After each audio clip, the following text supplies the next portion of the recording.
Hi, banking സിംപ്ലിഫൈഡിൻ്റെ ഈ എപ്പിസോഡിലേക്ക് സ്വാഗതം.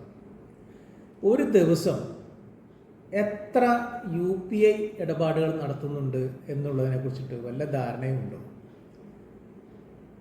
80 കോടി UPI ഇടപാടുകളാണ് ഒരു ദിവസം ഇന്ത്യയിൽ നടക്കുന്നത്. ഇത് ലോകത്തെമ്പാടുമുള്ള പേയ്മെൻറ്റ് പ്ലാറ്റ്ഫോമുകളിൽ ഏറ്റവും കൂടിയ സാമ്പത്തിക ഇടപാടുകൾ നടക്കുന്ന പ്ലാറ്റ്ഫോമാണ്.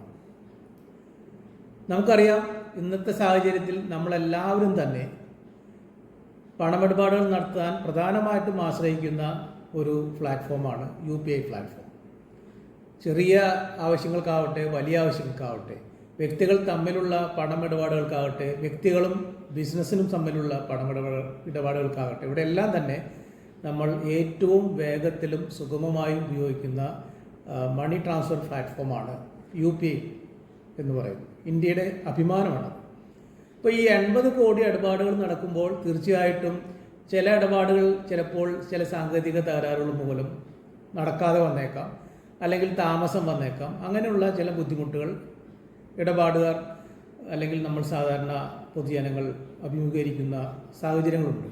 ഇങ്ങനെ വന്നാൽ ഈ പണം നമുക്ക് ഉടനെ തിരിച്ചു കിട്ടേണ്ടതാണ്. ആ അടക്കാതെ പോയ ഫെയിലായിട്ടുള്ള ട്രാൻസാക്ഷൻ്റെ തുക നമ്മുടെ അക്കൗണ്ടിലേക്ക് ഉടനെ തിരിച്ചു വരേണ്ടതാണ്.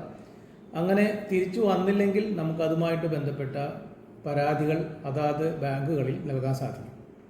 അങ്ങനെ പരാതികൾ നൽകിയാൽ ഈ പരാതി ഒരു ദിവസത്തിനുള്ളിൽ തന്നെ അതിനെ പരിഹരിച്ച് തീർപ്പ് കൽപ്പിച്ച് നമ്മുടെ തുക നമ്മുടെ അക്കൗണ്ടിലേക്ക് തന്നെ തിരിച്ചു തരണം എന്നാണ് റിസർവ് ബാങ്ക് ബാങ്കുകളോട് പറഞ്ഞിരിക്കുന്നത്. ഇത് വ്യക്തികൾ തമ്മിലുള്ള ഇടപാടുകളാണെന്നാണ്. ഇപ്പം ഞാൻ എൻ്റെ സുഹൃത്തിന് ആണ് പണം അയച്ചു കൊടുത്തിട്ടുള്ളതെങ്കിൽ നമ്മൾ പറയും P2P, പേഴ്സൺ ടു പേഴ്സൺ എന്ന് പറയും. അങ്ങനെയുള്ള P2P ഇടപാടുകളാണ് UPI പ്ലാറ്റ്ഫോമിൽ ചെയ്തിട്ടുള്ളതെങ്കിൽ ആ തുക ഇടപാട് നടന്ന് ഒരു ദിവസത്തിനുള്ളിൽ തന്നെ തിരിച്ചു തരണം. അങ്ങനെ തന്നില്ലെങ്കിൽ പിന്നീട് വരുന്ന ഓരോ ദിവസത്തെ കാലതാമസത്തിനും 100 രൂപ വീതം കോമ്പൻസേഷനോട് കൂടെ വേണം ഈ തുക നമുക്ക് തിരിച്ചു തരാൻ. അതേസമയം നമ്മൾ പേയ്മെൻറ്റ് നടത്തിയിരിക്കുന്നത് മറ്റൊരു വ്യക്തിക്കല്ല, ഒരു ബിസിനസ് ആവശ്യത്തിനാണ്, ഒരു കച്ചവടക്കാരനാണ്, അല്ലെങ്കിൽ ഒരു മെർച്ചൻറ്റിനാണ് എന്നുണ്ടെങ്കിൽ, സാധനങ്ങൾ വാങ്ങിക്കുമ്പോഴൊക്കെ നമ്മൾ അങ്ങനെയാണല്ലോ ചെയ്യുന്നത്.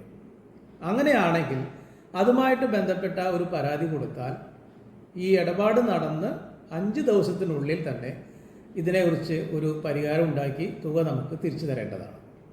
അങ്ങനെ ഈ കാല അവധിക്കുള്ളിൽ ഇടപാട് നടന്ന് 5 ദിവസത്തിനുള്ളിൽ ഇതിനെക്കുറിച്ചിട്ടൊരു പരിഹാരമുണ്ടാക്കി തുക നമുക്ക് തിരിച്ചു തരാൻ സാധിക്കുന്നില്ലെങ്കിൽ പിന്നീട് വരുന്ന ഓരോ ദിവസത്തിനും 100 രൂപ വീതം നഷ്ടപരിഹാര സഹിതം നമുക്ക് തുക ലഭിക്കുവാൻ, തിരിച്ചു കിട്ടുവാൻ ഇടപാടുകാരന് അർഹതയുണ്ട്.